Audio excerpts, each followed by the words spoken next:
casting down imaginations and every high thing that exalted itself against the knowledge of the Most High, and bringing into captivity every thought to the obedience of Yahweh Shai. And that's what's going to happen, man. All this dogma that you Edomites have set up is all being broken down, man. It's all being broken down. That's why if you notice, you know, you watch all these different news channels, they'll never do nothing on the Hebrew Israelites on a wide scale. Matter of fact, I haven't seen it at all. They don't even touch on the Hebrews being black. Because it's in there. Because if they allowed that to happen, then thoughts would go on and off on people's mind, saying, "Well, wait a minute. If that's the case, then why are these Edomites, these so-called white people over there in the land of Israel? And can they really be the Edomites?" See, they're trying to hide from the truth, but they ain't going to hide from the truth. They know the truth. In order for you to hide the truth, you have to know the truth, right? Got anything else? All right, now let's go to the first. Let's go to the. Matter of fact, let's go back to this guy. Let's finish this guy off, and then we'll go back to the scriptures. College tenured professors go through a training program which selects out those that believe, those that don't believe, from those who believe, and those who. Did you hear that? Now this guy knows because he was part. He's a well-respected scholar. All your educators, particularly your college tenured professors, go through a training program which selects out those that believe, those that don't believe, from those who believe, and those who believe in the dogma that's presented are promoted into positions in the universities. Now, most of these people aren't. They see themselves as scientists. They aren't deliberately anti-new evidence, but the environment that they're brought up in. Hold up, they're deliberately anti-new evidence. So what we got for them is new evidence.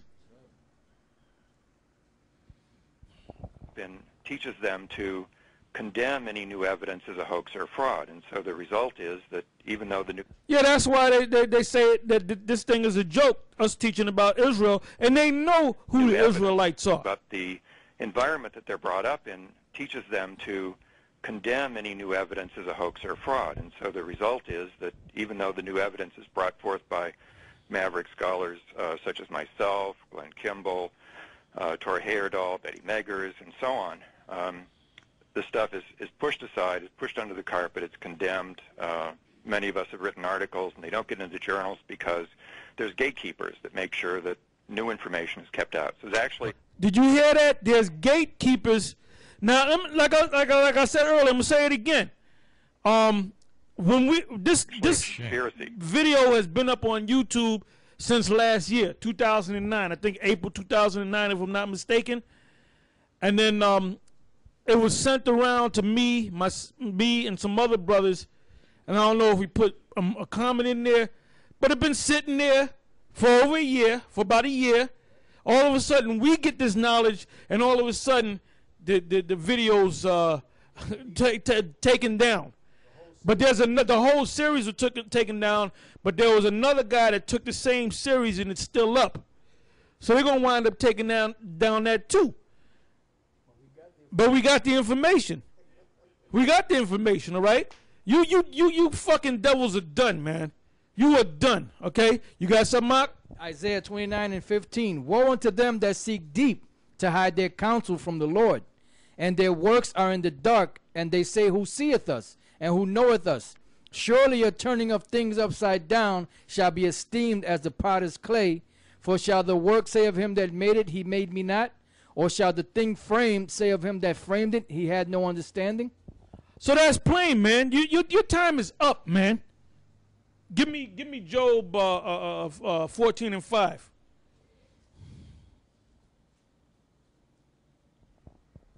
Job chapter 14 verse 5. Seeing his days are determined, the number of his months are with thee. Thou hast appointed his bounds that he cannot pass. So you can't hide this truth long enough to get out of the Most High destroying your ass. You're gonna be destroyed.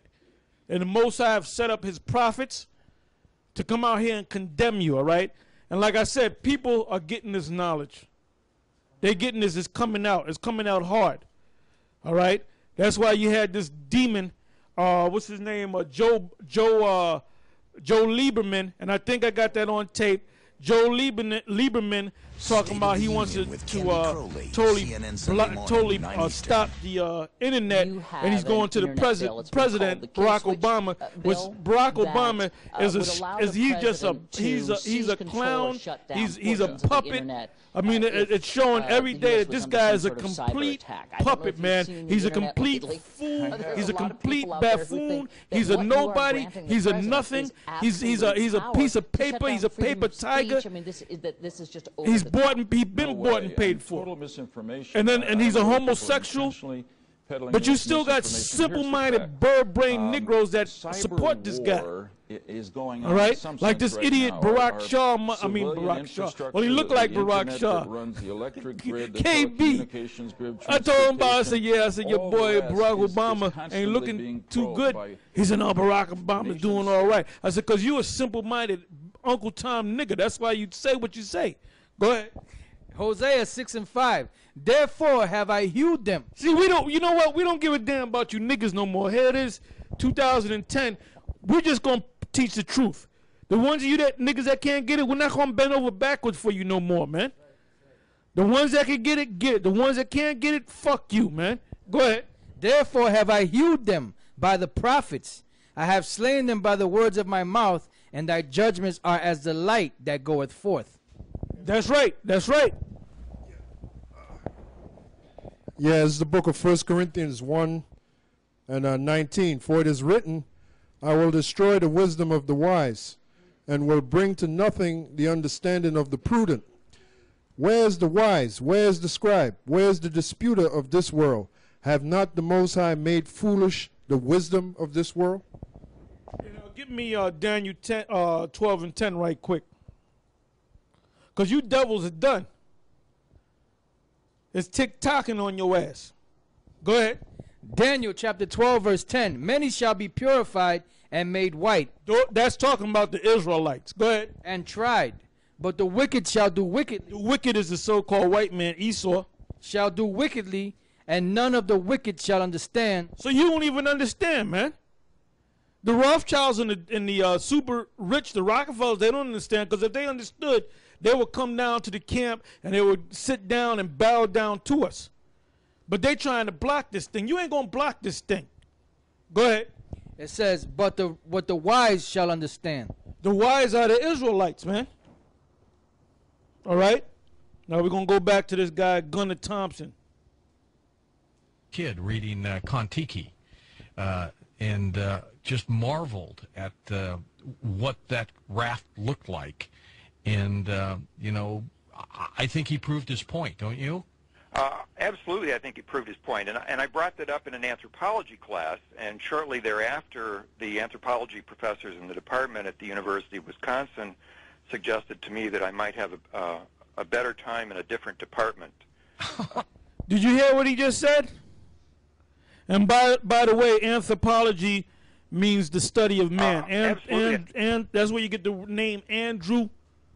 Anthro, it means man. Ology means the study of, all right? Proved his point. And I brought that up in an anthropology class, and shortly thereafter, the anthropology professors in the department at the University of Wisconsin suggested to me that I might have a better time in a different department, in a different PhD So program. you think outside the box and you get penalized for it. Well, exactly. And it's really difficult to see America as an advanced modern society when you go through an educational program where when you come up with evidence that doesn't agree with the existing paradigm or the status quo, that you're shunted aside, you're told to go elsewhere. I got straight A's in anthropology as an undergrad, and then when I went to the graduate school at the University of Wisconsin, they told me that I wasn't suitable for their program. I mean, this is absolutely ridiculous. You've sent us some images that we have up on the coasttocoastam.com website, and I invite everybody to get up there and take a look at them. But on images next up, east of the Rockies, your turn. You're on Coast to Coast. Hi there. Hi, good morning, gentlemen. Hi. I wonder if, Gunnar, can you give any credibility to stories about Jewish refugees from the destruction of Jerusalem actually getting as far away from the Romans as the Ohio River Valley? Oh, absolutely. All across the southeastern United States, people have come across what's referred to as bar kokhba coins that were minted in ancient Palestine by the Jews and brought over with them as refugees. And there's also Roman coins from about the same time period. Probably the Jews who are generally related, at least to some extent, to the Phoenicians, were the principal merchants that were sailing keep in across mind the sea. Phoenicians, So all right? when the Romans put down the rebellion in Lebanon and that region, one of the natural places for the Jews to flee to on ships that the merchants were using that were familiar to them was across the seas to the southeastern United States and into the Ohio River Valley. Okay, thanks. Appreciate that. That's fast. I didn't know that, Gunnar. Hour of the night. Yeah, so you Certainly had the Israelites Jews and as the far back Phoenicians as who traveled, are known to have when traveled all over the Jerusalem world. was seized by, were in very besieged close by the Romans. They had went contact to the with each Americas other, because they already and, knew that their it was the brothers belief of the and ancient sisters Greeks were already over there in that the the Americas Phoenicians as had far back as circumnavigated the earth sometime between 722 500 and 1,000 BC. years. Let me bring that back a little bit. You got it, Doc? Okay. Okay, let's because like I said, you know, we're going to be going more into these, you know, ancient artifacts, more proof, proving that according to ancient history that we are the people and we came to the Americas, and we're going to be going into the Hebrew a lot more too, you know, going into breaking down names, because this is your heritage, all right? All right, go ahead, Ak. Now he just mentioned the Phoenicians, right? Now, the Phoenicians, when you read about the Phoenicians, you read about how there was a famous Phoenician by the name of Hiram that was close to, he was a Canaanite, that was close to King David, and he built King David's house, and then he got close to King David's son Solomon, and he built the temple of the Lord and the house of Solomon. And he was known for having this great navy. That's why when you they speak about the Olmecs, if I'm saying it correctly, over there in Mexico, and I happened to go down to Mexico, and I actually saw that head of that Canaanite. They call it the Olmec. All right, do me a favor, look that up too. Go to Olmec. All right, that's that head down there in South America. And it looks just like a Canaanite. All right, go ahead, Ak. Phoenicia, country along Mediterranean coast, circa 120 miles long, extending from Arvad or Arados to Dor, just south of Carmel. The Semitic name for the land was Canaan. Read that again from the top. Right. It says Phoenicia, country along Mediterranean coast, circa 120 miles long, extending from Arvad or Arados to Dor, just south of Carmel. The Semitic name for the land was Canaan. The Semitic name for the Phoenicians or Phoenicia was known as Canaan, the Canaanites. Go ahead. The term Phoenicia is from a Greek word meaning dark red, perhaps because the Phoenicians were the discoverers of the crimson purple dye derived from the murex shellfish. The people were Shemites who... Well, they went off on that. They weren't Shemites. They were Hamites.